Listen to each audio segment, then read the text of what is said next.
President Trump is framing his tariff plan like a business deal, and he's telling Americans they're the shareholders. He says every citizen will get a $2,000 dividend paid out from the money generated by those tariffs. Let's go to Emma Withrow from the Fact Check team. And earlier, you were discussing how these checks for low and middle income Americans, that would add up to about $346 billion. Yeah. What about Congress? What's the role here of them? So Congress obviously has the power of the purse, but things have gotten a little bit tricky with this new administration and the ways that laws are interpreted, hence, the Supreme Court having to decide whether these tariffs were legal in the first place. Regardless of all of that, though, under current law, tariff money goes into the U.S. Treasury's general fund. It's treated like any other tax revenue. So to turn that into direct payments, Congress would have to pass legislation authorizing those dividends, just like lawmakers did for the, those stimulus checks that we all got in 2020. Absolutely. That definitely came to mind. But this idea specifically, has this ever been done in American history? The research that I did today, it doesn't seem like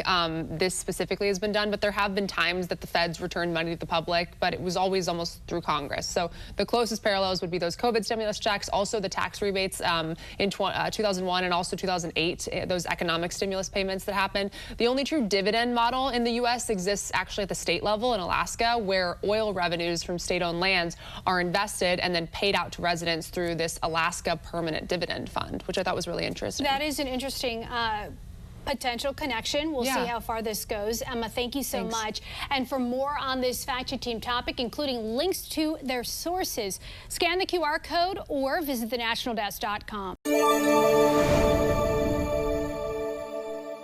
I'm Atrell Nashar in Washington. On Wednesday, the Supreme Court will hear arguments in a case that could undo almost all of the president's signature economic policy, tariffs. So far, lower courts have ruled that the president is overstepping his executive authority. In his second term, President Trump has not shied away from testing the bounds of executive authority. In fact, virtually his entire economic agenda depends on it. Starting tomorrow, the United States will implement reciprocal tariffs on other nations. Those global tariffs followed earlier tariffs Trump placed on goods from China, Canada, and Mexico to address the flow of fentanyl into the U.S. Since the Constitution gives Congress, not the president, authority to impose duties, Trump is leaning on a 1977 law called the International Emergency Economic Powers Act, or IEPA. IEPA does not mention tariffs as an option, and Trump is the first president to try it. On Wednesday, the White House will argue to the Supreme Court that tariffs are necessary to address two emergencies: the deadly fentanyl crisis and trade deficits they say brought the United States to the brink of catastrophic decline and dependency on geopolitical adversaries. One person shouldn't have unilateral, unlimited tariff power. Jeffrey Schwab is the director of litigation at the Liberty Justice Center, which filed the lawsuit challenging Trump's tariffs on behalf of 5 small businesses. They say business planning has become a nightmare for petitioners and other American companies. Schwab says Trump has undermined his own claim that a trade emergency requires the use of reciprocal tariffs, which he reduced and delayed by months on more than one occasion. If they were so important that he needed to do them immediately, then why the delay? If the Supreme Court rules Trump's tariffs are unconstitutional, the president says, I think our country will be immeasurably hurt.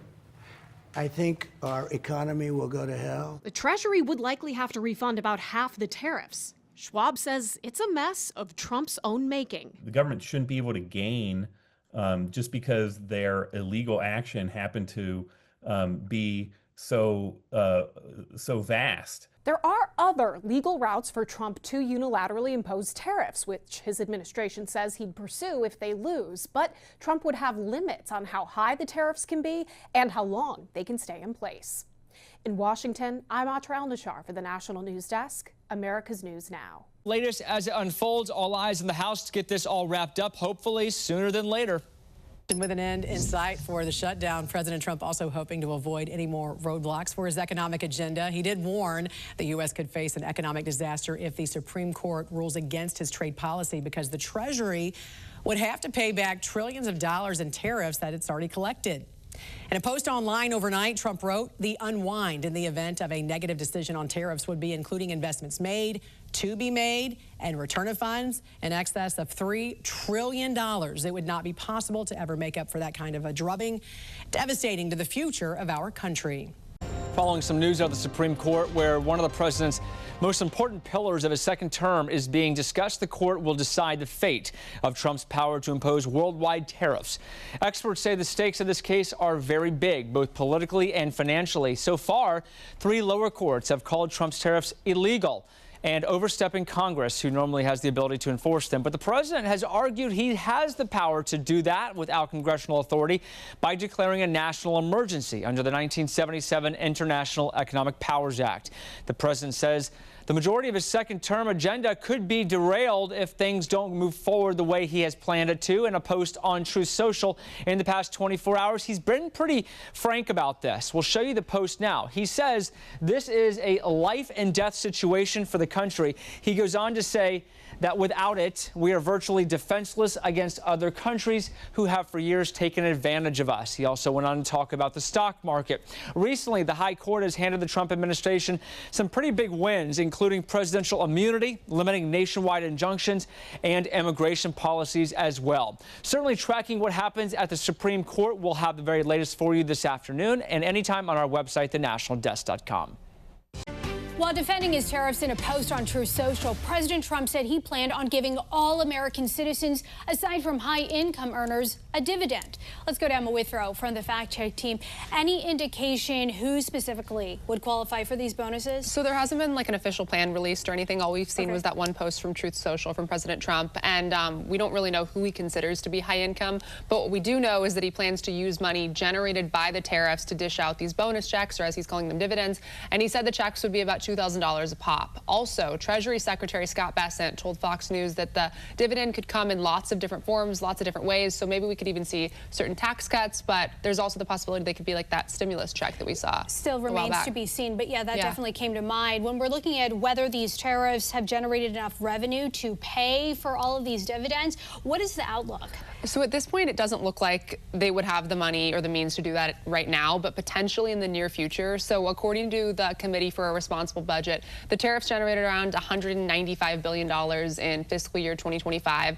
And according to the U.S. Census, around 173 million Americans made less than $100,000 in 2023. So that would add up to about $346 billion if they were to cut, those $2,000 checks for each of those people. However, the Tax Foundation predicts that the tariffs are going to generate around $1.8 trillion over the next 10 years. So in the future, it seems like there would be enough to cover those $2,000 dividends that Trump is suggesting. We're just going to have to wait and see how it all plays out, especially with the Supreme Court.